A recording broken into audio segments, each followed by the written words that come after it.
Welcome to lunch hour. This is Satish. Maoist అగ్రనేత హిడ్మా హతమయ్యాడు. ఇప్పటికే ఎన్కౌంటర్లో పలువురు కీలక నేతలు మృతి చెందారు. ఓవైపు లొంగుబాట్లు, మరోవైపు ఎన్కౌంటర్లు. ఆపరేషన్ కగార్ క్లైమాక్స్కి చేరిందా? హిడ్మా హతంతో మావోయిస్ట్ శకం ముగిసిందా? కేంద్రం భద్రతా బలగాల టార్గెట్ ఫినిష్ అయినట్లేనా? ఇదే అంశంకు సంబంధించి మనం లంచ్ అవర్ డిబేట్లో మాట్లాడబోతున్నాం. చర్చలో పాల్గొంటున్నారు సిపిఐ మాజీ జేడీ పోలీసు ఉన్నతాధికారి జేడీ లక్ష్మీనారాయణ గారు, అలాగే మాజీ మావోయిస్ట్ జంపన్న గారు కూడా డిబేట్లో జాయిన్ అవుతున్నారు. జేడీ లక్ష్మీనారాయణ గారు, సార్ గతంలో మనం చూసాం భారీ సంఖ్యలో మావోయిస్టులు లొంగిపోయిన సందర్భంలో మీరు నేను మాట్లాడాం, దాన్ని లక్షలాది మంది వీక్షించారు కూడా. కానీ ఒక బిగ్ టార్గెట్ మిగిలిపోయింది అంటూ భద్రతా బలగాలు చెబుతూనే ఉన్నాయి. దానికి సంబంధించి హిడ్మా ఈరోజు ఎన్కౌంటర్ అయినట్టుగా మనకి తెలిసింది. సార్ అది కూడా డిస్కస్ చేద్దాం సార్. మరో బ్రేకింగ్ వస్తుంది దీనికి రిలేటెడ్గా. కృష్ణా జిల్లా పెనమలూరులో భద్రతా దళాలు కీలక ఆపరేషన్ జరుగుతోంది. హిడ్మాకు రక్షణగా ఉన్న మావోయిస్టులు షెల్టర్ జోన్గా దాన్ని గుర్తించారు. బిల్డింగ్ను భద్రతా దళాలు తమ ఆధీనంలోకి తీసుకున్నాయి. దానికి సంబంధించిన బ్రేకింగ్ చూస్తున్నాం. ఈ బిల్డింగ్లో 27 మంది మావోయిస్టులు ఉన్నట్టుగా గుర్తించారు. ఒక రకంగా చాలా బిగ్ బ్రేకింగ్ అని మనం చూడాలి. కృష్ణా జిల్లా పెనమలూరులో ఈరోజు ఉదయం మావోయిస్ట్ సానుభూతి పరులు ఉన్నారన్న అనుమానంతో ఒక బిల్డింగ్ను పోలీసులు అయితే చుట్టుముట్టారు. కానీ ఇప్పుడు అందుతున్న లేటెస్ట్ బ్రేకింగ్ అనేది చాలా ఇంట్రెస్టింగ్గా, టెరిఫిక్గా కనిపిస్తోంది. దాదాపు 27 మంది మావోయిస్టులు ఆ బిల్డింగ్లో ఉన్నట్టుగా తెలుస్తోంది. మరిన్ని వివరాలు మా ప్రతినిధి విజయ్ చంద్ర అందిస్తారు. విజయ్ చంద్ర, నిజంగా లోపల దాక్కున్న వాళ్ళు మావోయిస్టులైనా? పూర్తి వివరాలు ఏంటి? ప్రస్తుతం అక్కడ పరిస్థితి ఏంటి? ఇక్కడ కృష్ణా జిల్లా పెనమలూరుకు సంబంధించినటువంటి ఏరియా ఇది. కొత్త ఆటో నగర్ అంటారు. ఈ కొత్త ఆటో నగర్ లో ఉన్నటువంటి ఒక బిల్డింగ్ ను ఒక 10 రోజులుగా ఇక్కడ మావోయిస్టులు దాన్ని రెంట్కు తీసుకున్నారు. ఈ 2 నెలల పాటు తమకు ఈ రెంట్ కావాలా అని చెప్పేసి బిల్డింగ్ ను తీసుకోవడం జరిగింది.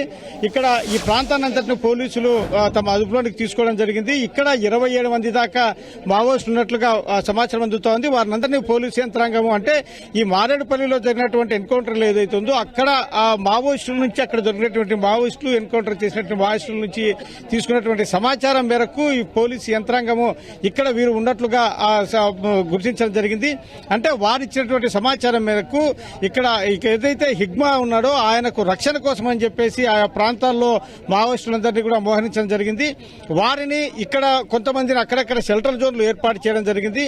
ఇక్కడ ఈ కొత్త ఆటో నగర్ ఏరియాలో ఉన్నటువంటి కనిపిస్తున్నటువంటి బిల్డింగ్ లో వారికి 27 మంది దాకా మావోయిస్టులు ఇక్కడ ఆశ్రయం పొందుతా ఉన్నారు. ఇక్కడ షెల్టర్ జోన్ ఏర్పాటు చేసుకుని ఇక్కడ వీరు హిగ్మాకు ఏదైతే రక్షణగా ఉండడం అయితేనేమి, తర్వాత ఇక్కడ ఏదైనా సమాచారం దొరికితే గనక పోలీసుల యొక్క కదలికలైతేనేమి, తర్వాత దానికి సంబంధించిన వివరాలు ఎక్కడెక్కడ తమ షెల్టర్ జోన్ ఉంటే బాగుంటుంది, ఎక్కడ ఆయన తరలిస్తే బాగుంటుందనే అంశాల మీద వీరందరూ కూడా ఇక్కడ నుండి మానిటర్ చేయడం జరుగుతోంది.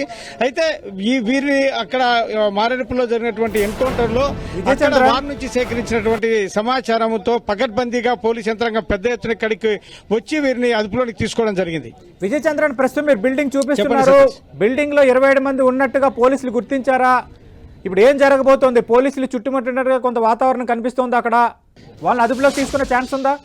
పోలీస్ యంత్రాంగం ఈ బిల్డింగ్ ను పూర్తిగా అదుపులోనికి తీసుకున్నారు. ఒక్కసారిగా పోలీస్ యంత్రాంగము సాయుధులైనటువంటి భద్రతా దళమంత్రాలను ఈ బిల్డింగ్ ను చుట్టుముట్టడం జరిగింది. అంతేకాకుండా ఇక్కడ ఉన్నటువంటి ఈ ప్రాంతంలో ఉన్నటువంటి అంటే ఇక్కడ వర్క్ షాప్లు ఎక్కువగా నడుస్తూ ఉంటాయి. ఇది ఈ ఆటో నగర్ కావడంతో, కొత్త ఆటో నగర్ కావడంతో వర్క్ షాప్లు ఎక్కువగా నడుస్తూ ఉంటాయి. కాబట్టి ఇక్కడ వర్క్ షాపులను, తర్వాత షాపులన్నింటినీ కూడా పూర్తి స్థాయిలో బంద్ చేయించడం జరిగింది. ఇక్కడ ఎవరినే గానీ కొత్త వ్యక్తులను లోపలికి వెళ్లడం కానీ, లేకుంటే అక్కడ ఉన్నటువంటి వారు బయటికి రాకుండా చర్యలు తీసుకున్నారు.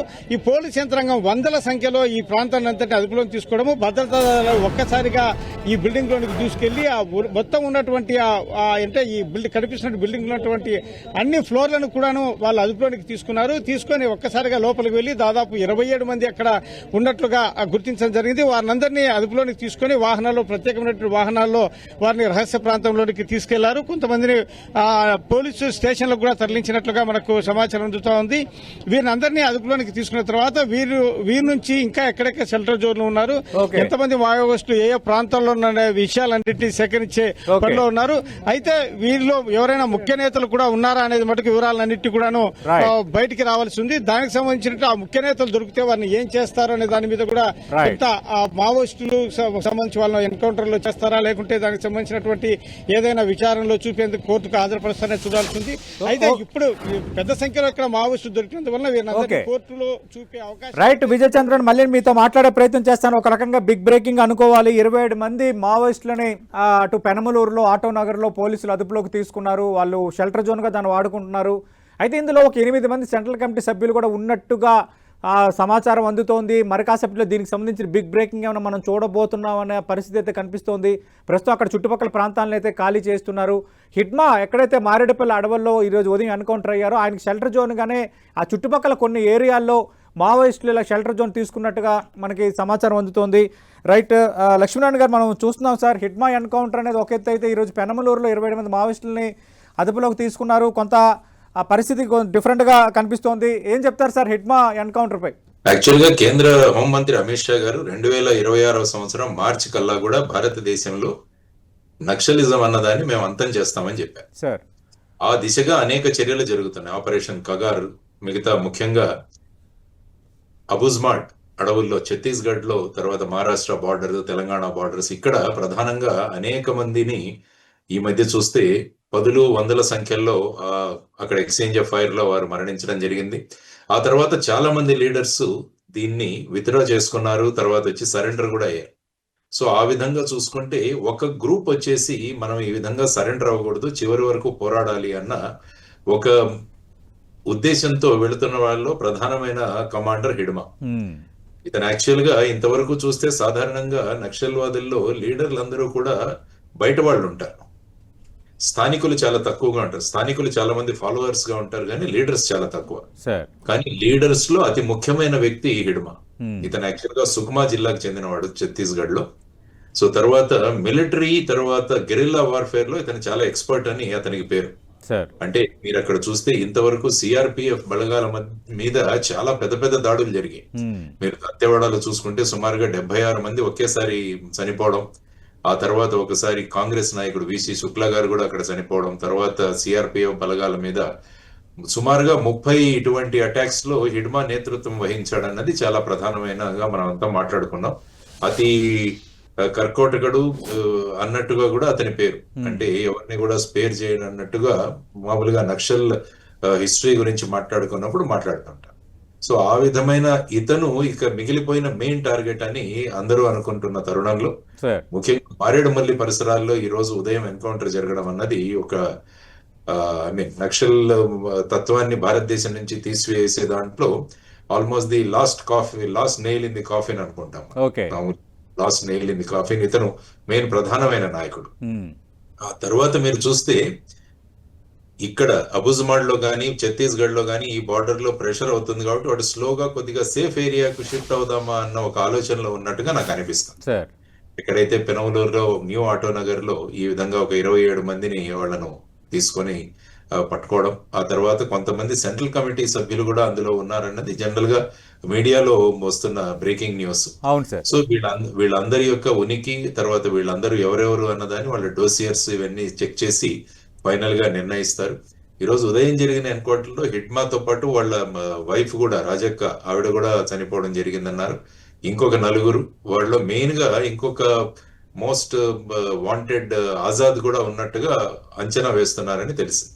సో ఈ విధంగా ఈ రోజు మార్నింగ్ జరిగిన ఈ ఎన్కౌంటర్ అన్నది నక్సల్ ఫైనల్ దీనికి ఒక గొప్ప దెబ్బ అనుకోవచ్చు.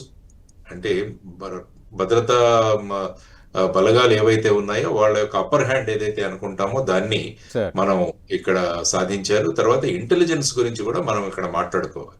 అంటే ఇంత పిన్ పాయింటెడ్ గా ఇన్ఫర్మేషన్, తర్వాత ఇంటెలిజెన్స్, టెక్ ఇంటెలిజెన్స్ ఇవన్నీ కూడా సేకరించి ఈ మూమెంట్స్ ని శాటిలైట్ ఇమేజరీస్ ద్వారా ఈ మధ్య ఫాలో అవుతున్నట్టుగా కూడా తెలుస్తుంది. అంటే గుంపుగా ఎక్కడైనా వెళుతుంటే ఇమ్మీడియట్ గా స్పాట్ చేయడానికి కూడా అటువంటి టెక్నాలజీ కూడా వచ్చింది. ఆ తర్వాత కొన్ని వెపన్స్ కూడా అక్కడ సీజ్ చేయడం జరిగిందని చెప్పారు.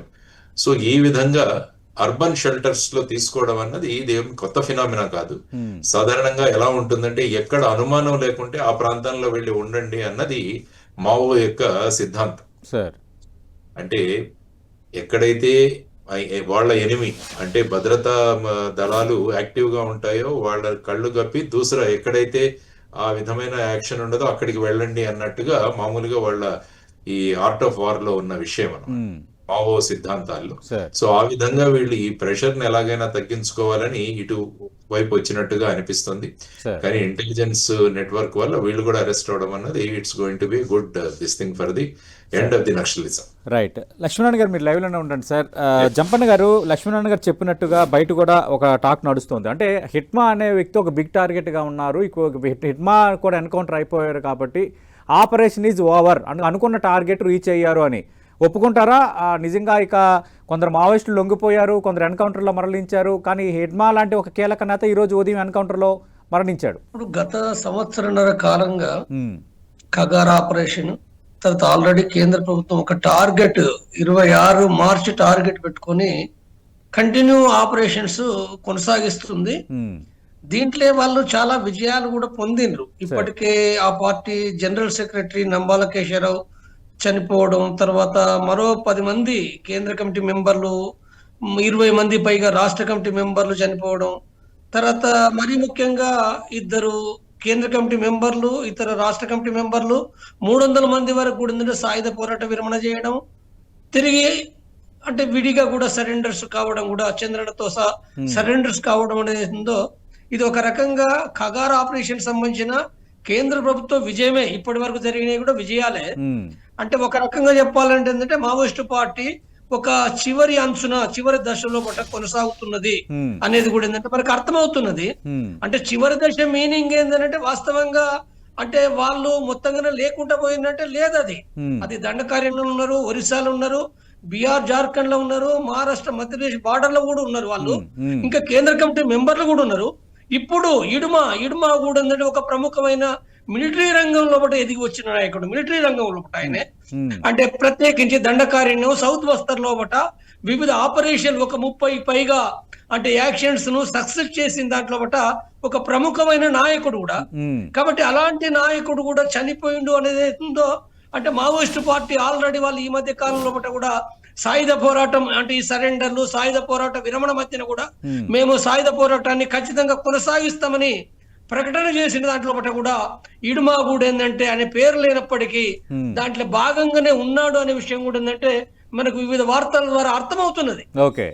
కాబట్టి ఇలాంటిది ఇడుమా అంటే ఈ అకస్మాత్తుగా ఇంత తొందరగా అంటే సాయుధ పోరాటం చేస్తామని ప్రకటించిన ఈ తక్కువ కాలంలో కూడా చనిపోవడం అనేది ఇది ఒక రకమైన ఆశ్చర్యకరమైన విషయం కంటే కూడా అనుమానాస్పదంగా ఉంది. అనుమానాస్పదం అంటే ప్రత్యేకించి నేను చెప్పదలుచుకున్న విషయం ఏంటంటే ఇప్పుడు జరిగిన ఎన్కౌంటర్ అనేది ఉందో అల్లూరి సీతారామరాజు టైగర్ ప్రాజెక్ట్ అనేది ఉందో ఇప్పుడు అంటే ఇడుమ ఎప్పుడైనా దక్షిణ బస్తర్ లేదా దండకాండ్ల భాగంగానే ఉన్నాడు తప్ప అంటే ప్రత్యేకించి ఏవోవికి పోవడం గానీ అంటే ఆ అల్లూరి సీతారామరాజు ప్రాంతానికి పోవడం గానీ ఆయనకి ఎలాంటి సంబంధం కూడా లేదు. అక్కడ ఆపరేషన్ కగార్ తీవ్రంగా జరుగుతోంది కదా, సెర్చింగ్ కూడా తీవ్రంగా జరుగుతుంది కదా, ఇక్కడ షెల్టర్ జోన్ తీసుకున్నాడని అంటున్నారు. అది వదిలేసిన ప్రాంతం అది. అక్కడికి ఎట్లా పోయిండు?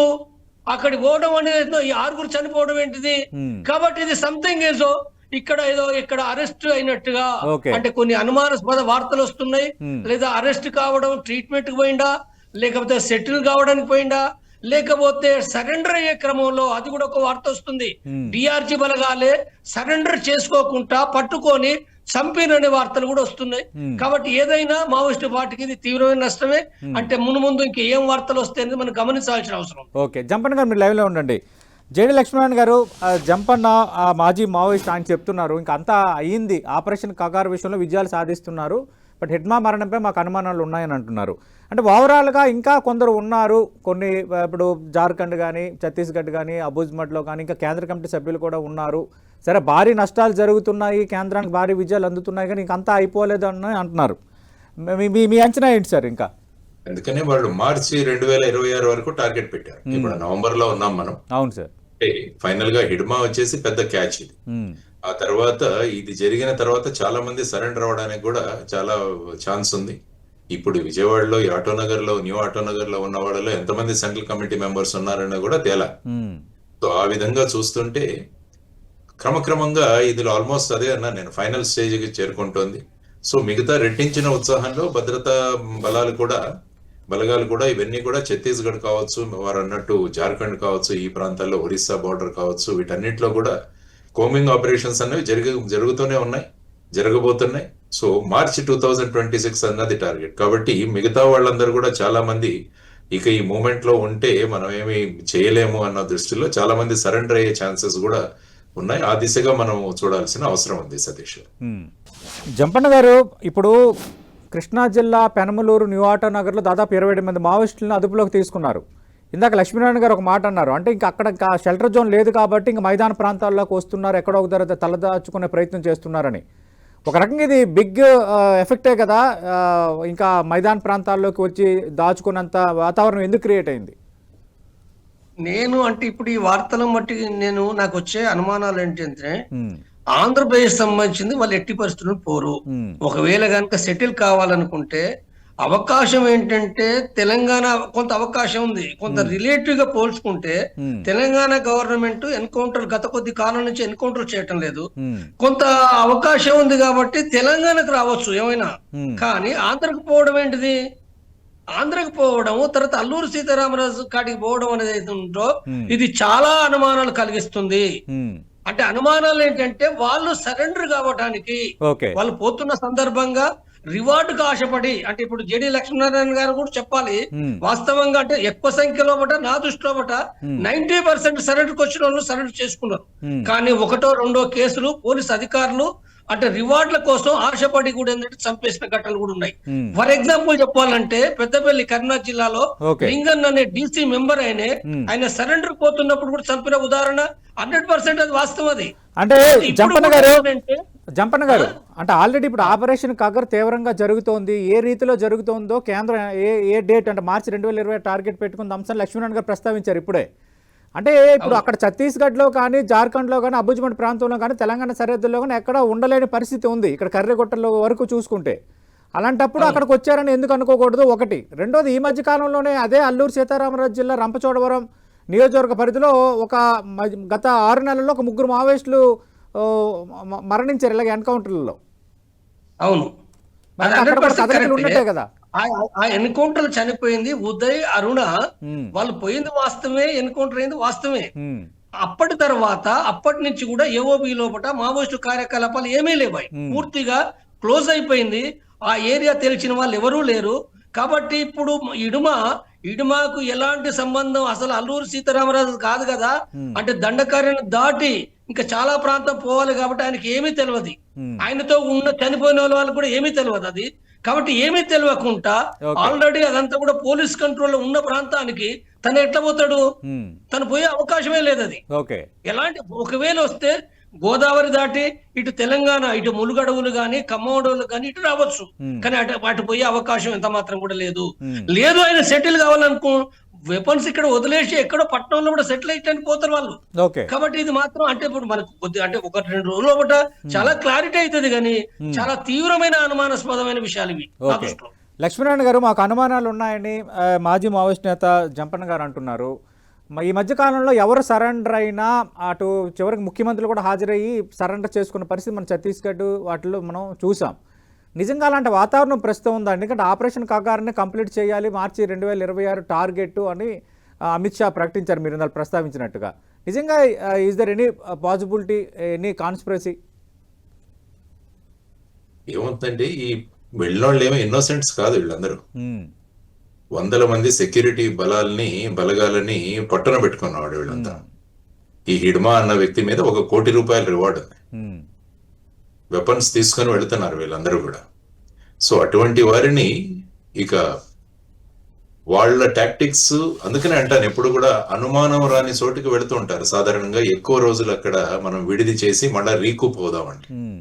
యాక్చువల్ గా ఎవరు పెద్ద అనుకోరు విజయవాడలో, పెనమలూరులో ఉన్న న్యూ ఆటోనగర్ లో వెళ్ళి ఇంతమంది వస్తారా అని చెప్పేసి. అందుకని ఎక్కడైతే మనకు ఇటువంటి సంభావన చాలా తక్కువగా ఉంటుందో అటువంటి ప్రదేశంలోకి వెళ్ళి ఉంటుంటారు. సాధారణంగా మీరు చూసుకుంటే నాగ్పూర్ గానీ, మహారాష్ట్రలో ఇటువంటి ప్రాంతాల్లోనే ఉండేవాళ్ళు. ఒక్కొక్కసారి ఈవెన్ వెస్ట్రన్ మహారాష్ట్ర, కొల్లాపూర్ ఈ ప్రాంతాల్లో కూడా వాళ్ళు వచ్చి బస చేసిన సంఘటనలు ఉన్నాయి. అంటే బేసిక్ గా సెక్యూరిటీ ఫోర్సెస్ ని కళ్ళు గప్పి వారు కొంత రీకూప్ అవ్వడం అంటారు దీన్ని. అంటే కొన్ని రోజులు వాళ్ళు ఉండి మళ్ళా రీకూప్ అయ్యి మళ్ళా అక్కడికి వెళదామన్నది ఒక టాక్టిక్ కావచ్చు. ఆ తర్వాత ఏంటంటే వారు అంటున్నట్టు మీరు చూస్తే ముఖ్యంగా తెలంగాణలో కూడా పోలీస్ ఫోర్సెస్ చాలా అప్రమత్తంగా ఉన్నారు. మొదట్లో చూసుకుంటే మేజర్ నక్సల్ యాక్టివిటీస్ అన్ని కూడా తెలంగాణ ప్రాంతంలో ముఖ్యంగా ఉండేవి. కరీంనగర్ కావచ్చు, వరంగల్, తర్వాత ఆదిలాబాద్ ఈ ప్రాంతాల్లో. క్రమక్రమంగా మొత్తం ఆంధ్రప్రదేశ్ కి వచ్చింది. ముఖ్యంగా ఏఓబిలో అది ఎక్కువగా ఉండింది. బికాస్ అక్కడ ఫారెస్ట్ ఇది ఎక్కువగా ఉండడం వల్ల అక్కడ పరిమితమైంది. ఈ మధ్య కాలంలో చూసుకుంటే మెజారిటీ ఆఫ్ ది ఇన్సిడెంట్స్ మనం తెలంగాణలో, కర్రగుట్ట మీరు మెన్షన్ చేశారు కాబట్టి అక్కడ ప్రధానంగా జరిగిన ఇన్సిడెంట్స్ మనం చూసాం. చెదురుమదురుగా అప్పుడప్పుడు ఏఓబిలో కొన్ని సంఘటనలు జరుగుతుంటాయి. సో ఎప్పుడైనా కూడా వీళ్ళ టాక్టికల్, ఎందుకంటే హిడ్మా ముఖ్యంగా మిలిటరీ టాక్టిక్స్ బాగా తెలిసిన వ్యక్తి. ఆ తర్వాత వచ్చేసి ఎవరో ఇన్ఫర్మేషన్ ఇచ్చింటారు, ఈ ప్రాంతం అయితే మనకు సేఫ్ గా ఉంటుంది అని చెప్పేసి ఆ ప్రాంతానికి వస్తుండగా ఇన్ఫర్మేషన్ లీక్ కావచ్చు, లేకుంటే టెక్నికల్ సర్వేలెన్స్ కావచ్చు, వీటన్నిటి వల్ల ఫైనల్ గా ఒక అత్యంత క్రూరుడైన ఒక నక్సల్ లీడర్ ని ఈ రోజు ఆంధ్రప్రదేశ్ పోలీసులు, తర్వాత గ్రే హౌండ్స్ వీళ్ళందరూ కలిసి ఎన్కౌంటర్ లో వాళ్ళని తీసివేయడం అన్నది చాలా శుభసూచకం. ఎందుకంటే వందలాది మంది సిఆర్పిఎఫ్ జవాన్లను వీళ్ళందరినీ కూడా వీళ్ళు ఈ హిడ్మా నేతృత్వంలో, అది పీపుల్స్ గెరిల్లా లిబరేషన్ ఆర్మీ అని వీళ్ళది ఒక సపరేట్ యూనిట్ ఉండేది, అందు నుంచి మొదలయ్యేది హిడ్మా. ఈవెన్ మేమున్నప్పుడు కూడా మహారాష్ట్రలో పనిచేస్తున్నప్పుడు కూడా ఈ వ్యక్తి గురించి చివరిలో ఇతని గురించి కూడా చాలా మాట్లాడేవాళ్ళు. అంటే ఒక లోకల్ లీడర్. నేను ఇంతకుముందు చెప్పినట్టు సాధారణంగా పెద్ద లీడర్స్ అందరూ కూడా ఆంధ్రప్రదేశ్ కావచ్చు, లేకుంటే తెలంగాణ కావచ్చు, ఈ ప్రాంతానికి చెందిన వాళ్ళు, కానీ అక్కడ చెందిన ఒక ట్రైబల్ ఈ విధంగా లీడర్షిప్ అవడం అన్నది అప్పట్లో డిస్కషన్ జరుగుతుండే. సో అటువంటి వ్యక్తిని ఈ రోజు చేయడం అన్నది, అందుకనే అన్నాడు it is almost like a last nail in the coffin. ఆ విధంగా మనం తీసుకుంటూ వెళితే మిగతా వాళ్ళు ఈ దెబ్బకి మిగతా వాళ్ళందరూ కూడా సరెండర్ అయ్యే ఛాన్సెస్ చాలా ఉన్నాయి అన్నది. ఎందుకంటే ఆల్రెడీ డిస్కషన్స్ జరుగుతున్నాయని నేను విన్నా. బోట్ ఆంధ్ర అండ్ తెలంగాణలో కూడా మిగిలిపోయిన లీడర్స్ ఎవరైతే ఉన్నారో వారు కూడా సరెండర్ అవ్వాలన్న దీంతో ఉన్నారు, త్వరలో సరెండర్ కాబోతారని కూడా మనం వింటున్నాం. So it's a good thing, surrender అవ్వాలి త్వరగా, లేకుంటే ఇటువంటి పోలీస్ బలగాల యొక్క చర్యల్లో వాళ్ళు ప్రాణాలు కోల్పోవాల్సింది. బికాస్ వాళ్ళు చేసిన పనులకి వాళ్ళు శిక్ష అనుభవించాల్సిందే, there is no doubt about it. Okay, Jampanna garu, అంటే ఇంకా లొంగిపోని వారిలో కీలక నేతలు ఎవరున్నారు? సెంట్రల్ కమిటీలు ఇంకెవరున్నారు సార్? లొంగని వాళ్ళు, చనిపోకుండా ఉన్న వాళ్ళు. ఆల్రెడీ నేను ఇంతకుముందు ప్రకటించినట్టుగా సెంట్రల్ కమిటీ మెంబర్స్ దేవ్జీ ఉన్నాడు, గణపతి ఉన్నాడు, మల్లారాజు రెడ్డి ఉన్నాడు, గణేష్ ఉన్నాడు, తర్వాత రామ్దేర్ ఉన్నారు, తర్వాత సాగర్ ఉన్నాడు, తర్వాత జనార్దన్ జీ ఉన్నాడు. అంటే వీళ్ళంతా పాత సిసి కమిటీ మెంబర్స్. వీళ్ళు కాకుండా కూడా కొత్త వాళ్ళు ఎవరిని తీసుకున్నారో నాకేమి రిపోర్ట్ లేదు. తీసుకుంటారు వాళ్ళు, మరో 4-5 అయినా కొత్త మెంబర్స్ ఉంటారు. కాబట్టి కేంద్ర కమిటీ మెంబర్సే కాకుండా కూడా రాష్ట్ర కమిటీ మెంబర్స్ కూడా సీనియర్సే ఉన్నారు. జార్ఖండ్ లో ఉన్నారు, బీహార్ లో ఉన్నారు, ఒరిస్సాలో ఈ ప్రాంతాలు కూడా ఉన్నారు. కాబట్టి ఇప్పుడు ఏదైతే ఉందో, అంటే ఇడుమా చనిపోవడం వాళ్ళకు ఒక తీవ్రమైన నష్టం. అది అంటే ఇడుమా ఒక ఆదివాసీ ప్రజల నుంచి ఎదిగి వచ్చిన ఒక మిలిటరీ నాయకుడు. సరే, ఇప్పుడు జేడి లక్ష్మీనారాయణ గారు వాళ్ళు మాట్లాడిందంటే పోలీసు అధికారిగా పనిచేసిండు కాబట్టి తను మాట్లాడింది అంటే ఒక దుష్టుడుగా, దుర్మార్గుడుగా మాట్లాడిండు. అంటే తన యొక్క అదే పద్ధతిలో మాట్లాడతారు, ఎట్లాగా అధికారులు అదే మాట్లాడతారు, తప్పేం లేదన్నా. కానీ నేను అంటే ఒక మావోయిస్ట్ మంచోడు అంటారా మీరు? నేను ఇప్పుడు ఒకటండి, ఇప్పుడు మీరు పోలీస్ అధికారిగా చేశారు, నేను మావోయిస్ట్ పార్టీగా నేను పనిచేసిన. ఒక్క నిమిషం ఏంటంటే, మీరు రాజ్యాంగంలో భాగంగా మీరు వర్క్ చేస్తున్నారు. ఇప్పుడు నేను రాజ్యాంగంలో భాగంగానే నేను 100% రాజ్యాంగాన్ని దాన్ని నేను పూర్తిగా ఆమోదించి దానిపైన రాస్తున్నా, మాట్లాడుతున్నా. కానీ అంటే మీకు నాకు డిఫరెన్స్ ఎక్కడ ఉందనంటే, మీరు ఒక పోలీస్ అధికారిగా మీ డ్యూటీ మీరు చేసిర్రు, నేను తప్పుపడతలేదు, మీ డ్యూటీ మీరు చేసిర్రు. నేను ప్రజల నాయకునిగా నేను పనిచేసిన కాబట్టి నేను ఎట్లా చూస్తానంటే, వాస్తవంగా నేను 2017లో బట్టి కూడా మావోయిస్టు పార్టీ పాలసీ ఏదైతుందో దాన్ని వ్యతిరేకించి నేను బయటకు వచ్చిన. ఇది అవుట్ డేటెడ్, ఇది సరైనది కాదు. అయితే ఇది ఎంత సరైనది కాదని చెప్తానో, ప్రజల కోసం వాళ్ళ విధానాలు తప్పున్నాయి. నేను ఇప్పుడు అందుకోసము విధానాల్లో జంపన్న గారు మీ విధానాలు ఉండొచ్చు, మీ ఒపీనియన్స్ ఉండొచ్చు. బ్యాలెట్ తో రావాలి, బుల్లెట్ తో లక్ష్మణ్ కాదు. గారు నేను అడుగుతున్నా సార్, మీ తరపున అడుగుతున్నా. బ్యాలెట్ తో రావాలి, ప్రజా సమస్యలను తీర్చడానికి బ్యాలెట్ తో రావాలి, అది వేరండి, రాజ్యాంగం అది కరెక్టే. బుల్లెట్ కాదు. అక్కడ విభేదం కాదు మన చర్చ. కానీ ఇక్కడ సమస్య ఎక్కడంటే పోలీసు అధికారులు చనిపోయినా, పోలీసు అధికారులు కూడా ఎన్కౌంటర్లు ఈ మధ్య కాలంలో చనిపోయినప్పుడు కూడా ఏదైనా యుద్ధం సరైనది కాదని నేను మాట్లాడిన నేను మాట్లాడింది ఓన్లీ ఇనుమ గురించి అంటే జంపన్న గారు అదే లక్ష్మీనారాయణ గారు మాట్లాడిన దాన్ని మీరు ప్రస్తావించారు కాబట్టి, అంటే వాళ్ళు కూడా మనుషులే కదా పోలీస్ అధికారులు కూడా. ఎందుకంటే మనం చూస్తే 76 మంది సిఆర్పిఎఫ్ జవాన్లు దంతేవాడ దాడిలో మరణించారు. దర్బా వ్యాలీలో జరిగిన దాంట్లో నేతలు అధికారులు మరణించారు. సుక్మాలో 2017 అటాక్లో 24 మంది సిఆర్పిఎఫ్ జవాన్లు మరణించారు. సుక్మా బీజాపూర్ అటాక్లో 22 మంది భద్రతా దళాలకు సంబంధించిన వ్యక్తులు మరణించారు. 31 మందికి గాయాలయ్యాయి. ఇలాంటి కీలక ఖండనలో పోలీసులు ప్రాణాలు కోల్పోయారు.